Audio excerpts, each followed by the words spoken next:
सभी दोस्तों राम राम। आज की क्लास में आप सभी का स्वागत है। तो दोस्तों आज की क्लास के नेक्स्ट 50 प्रश्न करते हैं। तो आज की क्लास का पहला प्रश्न आपके सामने, सरकार ने अगले 5 वर्षों के लिए कितने प्रतिशत का मुद्रास्फीति लक्ष्य निर्धारित किया है? भाई कितने परसेंट मुद्रास्फीति लक्ष्य निर्धारित कर रखा है? 3%, 5%, 6%, 4%। तो इसका सही जवाब क्या होगा? 4%। अगला प्रश्न देखो। अगला प्रश्न है भाई, 1 रुपये के नोट तथा 1 रुपये के सिक्के जारी करने का प्राधिकार, यानी भाई किसको अधिकार है 1 रुपये के नोट और 1 रुपये का सिक्का जारी करने का? तो किसको अधिकार मिला भाई? भारतीय रिजर्व बैंक नहीं आएगा। इसका उत्तर आप गलत करते हो मोस्टली। तो भाई सही जवाब आएगा वित्त मंत्रालय। क्या जवाब आएगा? वित्त मंत्रालय। कर लोगे याद? भाई पीछे प्रश्न सारे देख लो, ठीक है ना। एक एक क्लास को अच्छी तरीके से देख लो, क्योंकि सारे प्रश्न ओरिजिनल हैं भाई, बार बार पेपरों में पूछे जाते हैं। तो नेक्स्ट प्रश्न है, किस वर्ष में प्रथम बार बैंकों को राष्ट्रीयकृत किया गया, यानी राष्ट्रीयकरण किया गया था भाई बैंकों का? 14 बैंकों का राष्ट्रीयकरण कब हुआ? 19 जुलाई 1969 को। 19 जुलाई 1969 भाई, सी जवाब सही हो जाएगा। देखो नेक्स्ट प्रश्न यही आ गया, वर्ष 1969 में कितने बैंकों का राष्ट्रीयकरण होया भाई? 14 बैंकों का राष्ट्रीयकरण 19 जुलाई 1969 को। फिर दूसरी बार भाई 6 बैंकों का राष्ट्रीयकरण होया है 15 अप्रैल 1980 को। ठीक है ना, याद कर लेना, बहुत बढ़िया प्रश्न है। अगला प्रश्न है, भारत में भाई दशमलव चलनी मुद्रा प्रणाली कब लागू की गई? भारत में दशमलव चलनी मुद्रा प्रणाली कब लागू करी गई है? कब लागू हुई भाई? अप्रैल 1957 में। वेरी वेरी मोस्ट इंपोर्टेंट प्रश्न भाई, ठीक है ना। अप्रैल 1957 में। सारे प्रश्न प्रीवियस ईयर के हैं। भारतीय रिजर्व बैंक की स्थापना कब हुई है? जमा आसान प्रश्न है। भारतीय रिजर्व बैंक की स्थापना भाई अधिनियम 1934 के प्रावधानों के अनुसार 1 अप्रैल 1935। 1 अप्रैल 1935 में स्थापना हुई है भाई। अगला प्रश्न है, आरबीआई की स्थापना है, यानी भारतीय रिजर्व बैंक की स्थापना। प्रश्न तो वही है ना, पेपर अलग में पूछा गया है, हरियाणा क्लर्क में पूछा गया है, ठीक है ना। ऊपर वाला देख लेना कौन से पेपर में पूछा गया है, ठीक है ना। पेपर सेम है लेकिन शिफ्ट अलग अलग है, तो देख सकते हो भाई। अगला प्रश्न है, 100 रुपये के नोट पर किसके हस्ताक्षर हुए हैं? 100 रुपये के नोट पर किसके हस्ताक्षर हुए हैं भाई? किसके साइन हुए हैं? आरबीआई के गवर्नर। वर्तमान में आरबीआई गवर्नर कौन है बताइए भाई? करंट का प्रश्न है यू, ठीक है ना। फ्री में मिलेगी आपको सारी की सारी पीडीएफ, जो भी आपको ठीक है ना क्लास दी जाएगी उसकी पीडीएफ आपको कंप्लीट मिलेगी, ठीक है ना। जिस तरीके से हमने आपको हरियाणा जीके की पीडीएफ दे रही है, समझ गए भाई। तो आप तैयारी करते रहो, बस आपका काम है पढ़ना। सार्वजनिक क्षेत्र के बैंकों के साथ मिलकर किसने security training corporation of India limited को प्रोत्साहन दिया? तो किसने दिया भाई? आरबीआई ने दिया था मेरे भाई, रिजर्व बैंक ऑफ इंडिया ने, ठीक है। अगला प्रश्न देखो फिर घबरू हो। अगला प्रश्न है, बैंक में जमा धन जिसका पहले से निश्चित की गई समय अवधि से पूर्व यानी आहरण नहीं किया जा सके, उसको हम क्या बोलते हैं पता है? सावधि बोलते हैं। उसको क्या बोलते हैं भाई? सावधि जमा बोला जाता है। सही जवाब क्या आएगा? सावधि जमा। कर लोगे याद? कर लोगे रचितो याद? ठीक है ना भाई। कल से आपका शाम को 7:30 बजे, ठीक है, डेली लाइव टेस्ट भी होगा, ठीक है। 1-2 क्लास और बढ़ावांगे आपकी।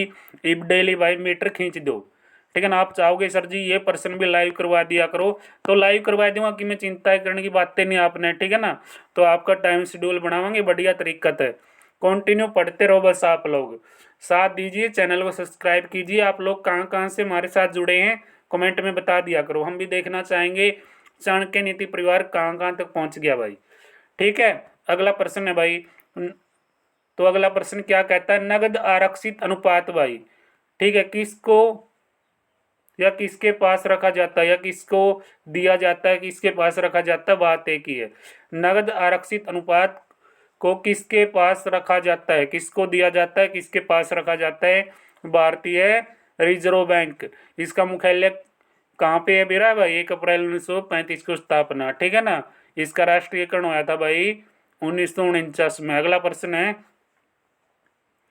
निम्नलिखित में से कौन सा बैंक भारत का केंद्रीय बैंक है? जमा आसान प्रश्न है। भारत का केंद्रीय बैंक पूछा, भारतीय रिजर्व बैंक के केंद्र, ठीक है ना, केंद्रीय बैंक है रिजर्व बैंक ऑफ इंडिया, ठीक है। कर लोगे याद? 1 जनवरी 1949 को रिजर्व बैंक का भाई राष्ट्रीयकरण हो गया था। ठीक है, राष्ट्रीयकरण पूछे 1 जनवरी 1949 को। अगला प्रश्न है, भारतीय रिजर्व बैंक ने अपना संचालन कब से शुरू किया। ठीक है, कंफ्यूज नहीं होना भाई आपने। ठीक है ना, कई बार गलती कर दोगे। आपकी स्थापना पूछा है या संचालन पूछा है। अरे संचालन यानी काम शुरू कदो या स्थापना कदो, बात एक ही है। अप्रैल 1935, अप्रैल 1935 इसका सही जवाब आएगा। अगला प्रश्न है, वह दर जिस पर किसी देश का केंद्रीय बैंक धन की किसी भी कमी की स्थिति में वाणिज्यिक बैंकों को धन उधार देता है, तो वो क्या दर्शाता है भाई, क्या दर्शाएगा, रेपो रेट।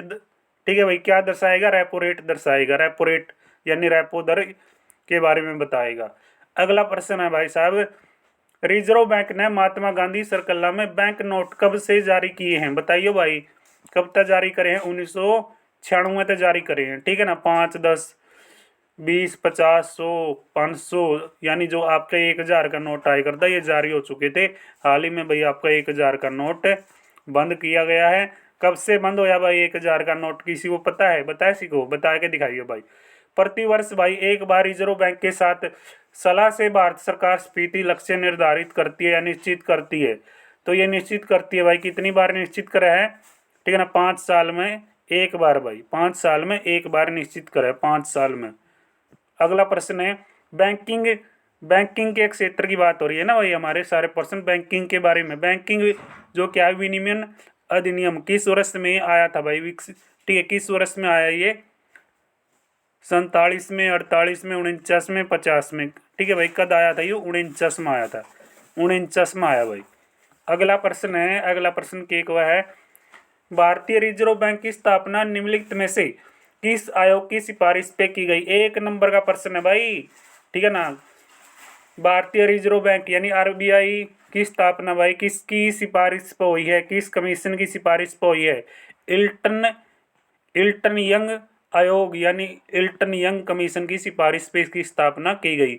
मुद्रास्फीति को मापते समय हम एक देश के लोगों द्वारा प्रयोग की गई वस्तुओं और सेवाओं की संख्या पर विचार करते हैं, बड़ी मात्रा में, लार्ज मात्रा में भाई। ठीक है, तो बड़ी मात्रा के अंदर हम विचार करते हैं। राष्ट्रीय कृषि और ग्रामीण विकास बैंक नाबार्ड। ठीक है भाई, नाबार्ड की फुल फॉर्म हिंदी में बेरा लग गया था हमने, राष्ट्रीय कृषि और ग्रामीण विकास बैंक। ठीक है ना, राष्ट्रीय कृषि और ग्रामीण विकास बैंक, इसकी स्थापना 12 जुलाई 1982, 12 जुलाई 1982 रट लो प्रश्न। इसका मुख्यालय कड़ा है मुंबई में, मुख्यालय कड़ा है रचित मुंबई में। अगला प्रश्न है भाई, भारतीय रिजर्व बैंक भाई, ठीक है, जो राष्ट्रीयकरण किया गया था वो 1 जनवरी 1949 को किया गया। इसका राष्ट्रीयकरण, ये प्रश्न पूछ लिया गाबरुओं ने, कुछ भी पूछे गए हैं। ठीक है ना, एग्जामिनर भाई प्रश्न इन्हीं में से पूछेगा बस। मुद्रास्फीति का पता रखने के लिए प्रयुक्त होता है भाई, क्या प्रयुक्त होता है मैं बता देता हूँ आपको, देखो यहाँ पे। ठीक, उत्तर नहीं बता रखे आपने। एक तो होता है आपका उपभोक्ता मूल्य सूचकांक, एक होता है आपका थोक मूल्य सूचकांक। ठीक है, ये याद कर लेना बस, 2 प्राथमिक सूचकांक होते हैं, इसमें याद करोगे बस। अगला प्रश्न है, समय के साथ एक अर्थव्यवस्था द्वारा ठीक है भाई, ये क्या उत्पादित वस्तुओं और सेवाओं में मुद्रास्फीति समायोजित बाजार मूल्य में जो बढ़ोतरी करती है उसको हम क्या बोलते हैं भाई, उसको बोलते हैं आर्थिक वृद्धि। क्या कहते हैं मेरे भाई, आर्थिक वृद्धि कहते हैं, आर्थिक बढ़ोतरी कहते हैं। अगला प्रश्न है, राष्ट्रीय आवास बैंक, ठीक है भाई, एनएचबी का प्रधान कार्यालय कहाँ पे है। ये भी 1 नंबर का प्रश्न है, नई दिल्ली में इसका कार्यालय, न्यू दिल्ली। ठीक है भाई, नई दिल्ली में इसका कार्यालय है। अगला प्रश्न है गाबरुओ, मुद्रास्फीति एक स्थिति है भाई, किसकी स्थिति है, बढ़ते मूल्य की। ठीक है, रीजिंग प्राइस यानी भाई बढ़ता मूल्य। अगला प्रश्न है, अगला प्रश्न क्या कहता है, भोजन, ईंधन और अन्य परिवर्तनशील घटक को निकालकर मूल्य सूचकांक में स्फीति खालिस्तान कहलाता है। तो क्या कहलाएगा, कोर मुद्रास्फीति। क्या कहलाएगा, कोर मुद्रास्फीति कहलाएगा भाई। ठीक है, कर लोगे। अगला है, मुद्रास्फीति एक परिघटना के रूप में देखी जा सकती है भाई, कौन सी घटना के रूप में, आवर्त घटना के रूप में। कौन सी घटना, आवर्त घटना के रूप में देखी जा सकती है।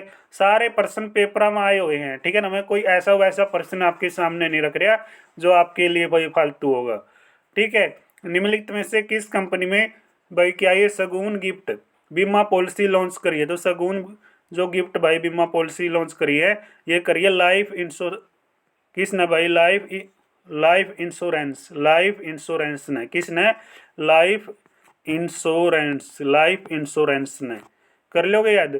अगला प्रश्न है, भारतीय साधारण बीमा निगम कब बना भाई, कब गठित किया गया, तो ये बना था मेरे भाई 1972 में। कब बना भाई, 1972 में गठित होया भाई, ठीक है। अगला प्रश्न देखिएगा, अगला प्रश्न क्या कहता है हमें, अगला प्रश्न फिर देखते हैं, एक एक प्रश्न को देखा जाएगा। रोजगार कार्यक्रम एवं नवीनतम योजनाएं। राष्ट्रीय ई शासन योजना कब शुरू करी गई, राष्ट्रीय ई शासन योजना भाई साहब 2006 में शुरू करी गई। कब शुरू करी गई, 2006 में, 18 मई 2006। भाई त्रिपक्षीय समिति अर्थात उचित वेतन समिति की स्थापना कब की गई या कब हुई है, तो स्थापना मेरे भाई 1948 में हुई है। कब स्थापना हुई है, 1948 में। चित्तो याद कर लो, ये प्रश्न हुए हैं जो पेपर में आए लिए। भारतीय अर्थव्यवस्था यानी इंडियन इकोनॉमी के अगर आपने ज्यादा प्रश्न याद करने की जरूरत पड़ी तो भाई आप भड़क जाओगे, ठीक है ना, आप कंफ्यूज हो जाओगे। कम से कम जो पेपर में आए हुए हैं परविश ईयर वीडियो डिटेल, ये तो आप पढ़ सीखो ना, इन्हें तो तारा काम चल जाएगा। देख लो भाई, तारा काम चल सीखा अगर आप ईमानदारी से पढ़ोगे। जनधन योजना किस क्षेत्र से संबंधित है, तो भाई जनधन योजना मेरे भाई किस से संबंधित है, यह आपके विदेशी उद्योग है। किस तरह भाई, विदेशी उद्योग से संबंधित है जनधन योजना। कर लोगे, कर लिया करो, एक एक प्रश्न को बढ़िया तरीका से करया करो, समझ गए, क्योंकि ये प्रश्न हुए हैं जो बार बार आए हैं। भारत में प्रच्छन्न बेरोजगारी किस क्षेत्र में मानी जाती है, तो प्रच्छन्न बेरोजगारी किस क्षेत्र में भाई, एग्रीकल्चर के क्षेत्र में यानी कृषि क्षेत्र में मानी जाती है। किस राज्य सरकार ने बेरोजगार युवाओं के लिए नमो युवा रोजगार केंद्र भाई, ठीक है ना, नमो नमो नमो सुने होगा तो हमने काफी नाम लिया यू, नमो नमो नमो युवा जो रोजगार है भाई, नमो युवा रोजगार केंद्र शुरू कराया था भाई तमिलनाडु ने। किसने, सॉरी भाई महाराष्ट्र सरकार ने, अरे महाराष्ट्र ने, तमिलनाडु ने नहीं, महाराष्ट्र ने 14 अगस्त 2017 को नमो युवा रोजगार केंद्र का शुभारंभ किसने कराया भाई, महाराष्ट्र सरकार ने कराया है। भारत सरकार, ठीक है भाई, गरीबी रेखा के आंकलन के बारे में निम्नलिखित कथनों पर हम विचार करेंगे जो भारत सरकार के अंदर आता है, यानी भारत में गरीबी रेखा के आंकलन के बारे में कथनों पे विचार करो भाई के गरीबी रेखा के कथन है भाई। देखो भारत में गरीबी रेखा का अनुमान लगाने के लिए भोजन की आवश्यकता, सही बात है भाई, कपड़े, ईंधन, चिकित्सा, ठीक है, जो चिकित्सा आवश्यकताओं को आदि की जो निर्वाह स्तर पर न्यूनतम स्तर से निर्धारण किया जाता है, यह बात तो मुझे सही लग गया भाई, कहीं ना कहीं यह बात सही है, ठीक है, कन्फ्यूज नहीं हो। भारत में स्वीकृत औसत कैलोरी आवश्यकता ग्रामीण क्षेत्रों में प्रति व्यक्ति या जो प्रतिदिन है भाई 2400 कैलोरी है, और शहरी क्षेत्रों में प्रति जो दिन रहेगी 2100 कैलोरी रहेगी। या भाई बात सही है, यानी 1 और 2 कौन सा में सही है भाई, बी ऑप्शन में सही है, ठीक है ना, पढ़ लिया करो बस्ता में। अगला प्रश्न के कहा है, प्रच्छन्न बेरोजगारी किसने कहा है, प्रच्छन्न बेरोजगारी उसने कहा है एक ऐसी स्थिति भाई जिसमें एक कार्य करने की आवश्यकता से नौकरी में जो श्रमिक हैं भाई उनकी संख्या अधिक होती है, ठीक है, नौकरी में श्रमिकों की संख्या अधिक होती है कार्य करने की आवश्यकता से, ठीक है ना, उसको हम प्रच्छन्न बेरोजगारी कहते हैं। अगला प्रश्न है, मौसमी बेरोजगारी के बारे में निम्नलिखित कथनों पे हम विचार करेंगे। भारत में या भारत सरकार के अंदर जो मौसमी बेरोजगारी फैलती है, देखो भाई मौसमी बेरोजगारी तब होती है जब जो लोग हैं भाई, लोगों को कुछ महीने के दौरान काम नहीं मिलता भाई, मौसमी टाइम हो गया ना, काम नहीं मिलता, यह बात तो सही है भाई, यह बात 1 नंबर की है, समझ गए। अगला पॉइंट क्या है, कृषि पर निर्भर लोग आमतौर पर इस तरह की समस्या का सामना करते हैं, यह भी बात सही है, यानी दोनों कथन कौन सा में सही है, कथन 1 और कथन 2 दोनों सही हैं भाई साहब, C will be the right answer, ठीक है ना। पीएम किसान योजना में सरकार उपलब्ध करवाएगी, क्या करवाओगी भाई, उपलब्ध या करवाओगी, तो हमने किसानों के बैंक खातों में प्रत्यक्ष लाभ अंतरण, ठीक है ना, जो किसानों के बैंक खाते खुल रहे हैं उनमें भाई प्रत्यक्ष जो लाभ अंतरण है वो दिया जाएगा, पीएम किसान निधि आवास। इस तरीके से ई श्रम पोर्टल एक राष्ट्रीय डेटाबेस है, किसका भाई, किसका है, असंगठित श्रमिकों का, असंगठित जो श्रमिक हैं भाई, वर्कर हैं उनका, ठीक है। अगला है, ये दे रखे हैं भाई आपको विकल्प, विकल्प में सही श्रेणी का आपने चयन करना, सबसे पहले कौन, उसके बाद कौन, फिर कौन, फिर कौन, ठीक है ना, नू चलाना आपने। देखो सबसे पहला जनसंख्या, अगर ज़्यादा जनसंख्या होगी, ठीक है ना, जैसे अपना देश की ज़्यादा जनसंख्या है तो क्या है, बेरोजगारी है। बेरोजगारी के साथ क्या आएगी, गरीबी आएगी। गरीबी होगी तो बीमारी भी होगी भाई, और बीमारी होगी तो मृत्यु भी होगी। ठीक है ना, ऐसे मिलान करना है, कर लोगे। लो भाई मिलान कर लियो, जनसंख्या बेरोजगारी गरीबी, ठीक है भाई, जनसंख्या बेरोजगारी गरीबी ठीक है, बीमारी मृत्यु, ये याद कर लेना। स्वतंत्रता पूर्व भारत में गरीबी रेखा की चर्चा करने वाला पहला कौन था भाई, दादा भाई नौरोजी भाई। कौन था, दादा भाई नौरोजी। अगला प्रश्न देखो भाई, अगला प्रश्न है, पंचवर्षीय योजना का मुख्य उद्देश्य क्या है। मुख्य उद्देश्य है पूर्ण रोजगार प्राप्त होना चाहिए भाई, आय और धन की असमानता को कम किया जाए, समानता के आधार पर समाजवादी समाज का गठन किया जाए, अप्रयोगित सभी, यानी अप्रयोगित सभी भाई, सारे के सारे सही हैं। प्रधानमंत्री जीवन ज्योति बीमा योजना किस वर्ष में आई भाई, बेरा हुआ तुमने।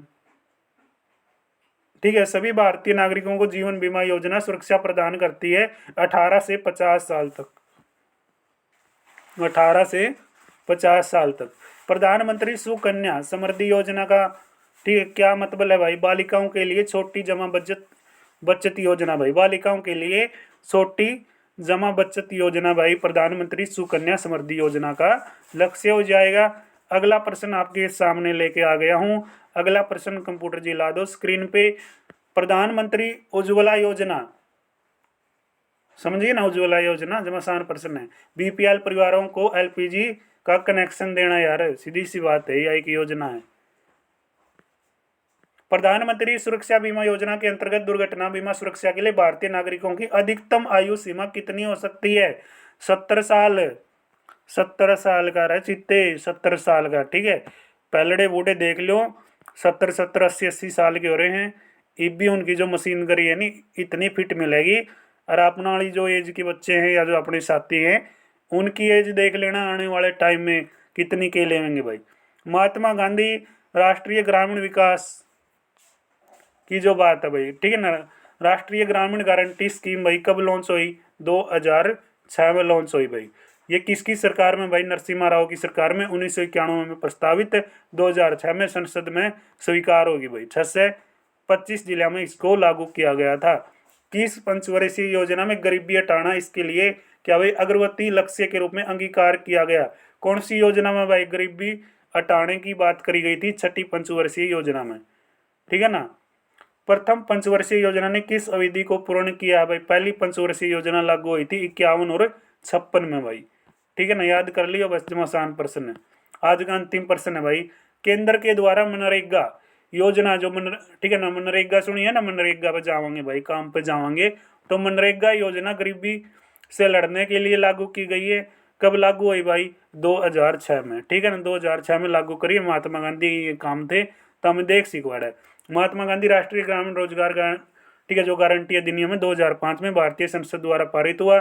2 फरवरी 2006 को लागू, 2 अक्टूबर 2009 को, ठीक है भाई। क्या ये नरेगा अधिनियम का जो नाम बदल के मनरेगा कर दिया गया। मनरेगा रोजगार को कानूनी स्तर पे गारंटी देने वाला विश्व का सबसे बड़ा सामाजिक कल्याण कार्यक्रम माना गया, यानी भाई 2006 में, ठीक है। तो ये आज के अपने 50 प्रश्न हो गए हैं। ऐसी क्लास के लिए आप अपने साथ जुड़े रहें, ठीक है भाई। अब नेक्स्ट क्लास आएगी आपकी हिंदी की, उसके बाद ठीक है कल को आपका शाम को 7:30 बजे टेस्ट भी शुरू हो जाएगा। 1-2 और क्लास ऐड करेंगे, ठीक है ना, आपको अपडेट कर देंगे टेलीग्राम पे। टेलीग्राम को जरूर ज्वाइन करें भाई, क्लास के नीचे लिंक दे रखा है। तो मिलते हैं नेक्स्ट वीडियो में नेक्स्ट क्लास के साथ, तब तक दोस्तों सभी को राम राम, जय हिंद जय भारत।